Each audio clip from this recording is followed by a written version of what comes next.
ফের হাইকোর্টে ধাক্কা খেল রাজ্য সরকার। এবার চাকরিহারা গ্রুপ সি ও গ্রুপ টি কর্মীদের ভাতা মামলায় মুখ্যমন্ত্রীর ভাতা দেওয়ার সিদ্ধান্তের উপর অন্তর্বর্তী স্থগিতাদেশ দিলেন বিচারপতি অমৃতা সিনহা। সাদা খাতা জমা দিয়ে যারা group C group D employee হলো তাদেরকে কেন টাকা দেওয়া হবে? আদালত উভয় পক্ষের কথা শুনে আজকে রায় প্রদান করেছেন, আজকে নির্দেশ দিয়েছেন যে অন্তর্বর্তীকালীন স্থগিতাদেশ থাকবে 26 তারিখ পর্যন্ত, 26শে সেপ্টেম্বর পর্যন্ত। অত্যন্ত তাৎপর্যপূর্ণভাবে বিচারপতি অমৃতা সিনহা নির্দেশনামায় বলেছেন, এই প্রকল্পের মাধ্যমে রাজ্য চিহ্নিত অযোগ্য চাকরিহারাদের সাহায্য করতে ইচ্ছা প্রকাশ করেছে।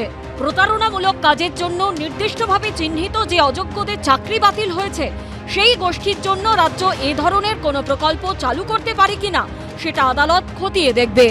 নির্দিষ্ট একটি গোষ্ঠীকে আর্থিক সুবিধা দেওয়া বৈষম্যমূলক বলেই মনে হয়। এই ধরনের চিহ্নিত অযোগ্যদের আর্থিক সাহায্য প্রদান অযাচিত। রাজ্যকে এই প্রকল্পটি চালিয়ে যাওয়ার অনুমতি দেওয়া মানে নীরবে প্রতারণামূলক কার্যকলাপ এবং দুর্নীতিকে সমর্থন করা। আমরা সেখানেও বলেছিলাম শুধুমাত্র যোগ্যদেরকেই ভাতা দেওয়া, কারণ যখনই অযোগ্যদেরকেও দেবেন, যখনই যোগ্য অযোগ্য মিশিয়ে দেবেন, তখনই সেখানে সেটা চ্যালেঞ্জের মুখে পড়বে এবং সেটা খারিজ হবে। রিভিউ পিটিশনের নিষ্পত্তি না হওয়া পর্যন্ত চাকরিহারা শিক্ষাকর্মীদের জন্য গত 26শে এপ্রিল ভাতার ঘোষণা করেন মুখ্যমন্ত্রী। গ্রুপ সি চাকরিহারাদের জন্য মাসে 25,000 টাকা এবং গ্রুপ টির ক্ষেত্রে মাসিক 20,000 টাকা। শুক্রবার সরকারের এই সিদ্ধান্তের উপর অন্তর্বর্তী স্থগিতাদেশ দিয়ে বিচারপতি অমৃতা সিনহা বলেছেন, যখন দেশের সর্বোচ্চ আদালত কোনো নিয়োগ প্রক্রিয়ায় দুর্নীতি হয়েছে বলে জানায়, তখন সেই দুর্নীতির কারণে যারা সুবিধা পেয়েছে তাদের সরকারি কোষাগার থেকে কোনো সাহায্য করা উচিত নয়।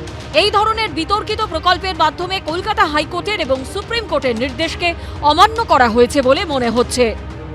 যারা সদ্য সুপ্রিম কোর্টের রায় চাকরি হারা, তাদের সংসার যাতে চলে সেই কারণে মানবিক দিক থেকে একটা অন্তর্বর্তীকালীন রিলিফ দিচ্ছিলেন, সেটা আটকাতেও কারা কোর্টে গেল, কারা কোর্টে গেছেন, এদের দেখুন, এদের চিহ্নিত করুন।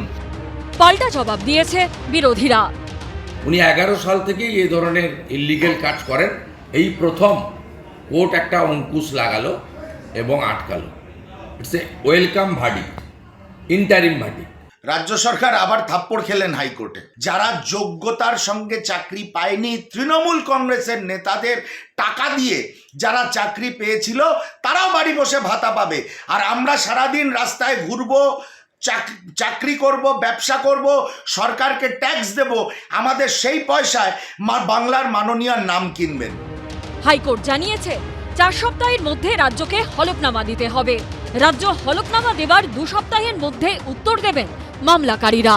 সৌভিক মজুমদার, কৃষ্ণেন্দু অধিকারী ও শিবাশিস মৌলিকের রিপোর্ট, এবিপি আনন্দ।